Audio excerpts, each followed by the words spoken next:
Za menoj lahko vidite tudi veliko platno, kjer bodo lahko protestniki v neposrednem prenosu spremljali izredno sejo, kamor torej, kot je napovedal premier Golob z ministrsko ekipo, prihaja z konkretnimi ukrepi, kakšnimi sicer do zdaj še ni razkril. Poglejmo pa, kaj so nam že zbrani protestniki povedali.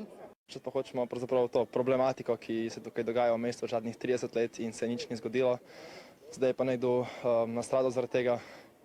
Ne sem človek, ki je umrl, njegova družina in ljudje Novega mesta, ki sočustvuje z njim. Ne pozabi, ne opravičuj, ukrepaj, v bistvu, da ne smemo pozabiti, kaj se je zgodilo in da morajo tudi glede tega nekaj narediti za našo varnost, za varnost vseh ljudi v Novem mestu. Jaz se že tako nisem upala hoditi naprimer po Loki dol ali pa sama zvečer sploh. Mi tudi starši nikoli niso tako pustili. Zdaj, odkar se je pa ta incident zgodil, pa si še v avto ne upam v bistvu zvečer iti nikamor.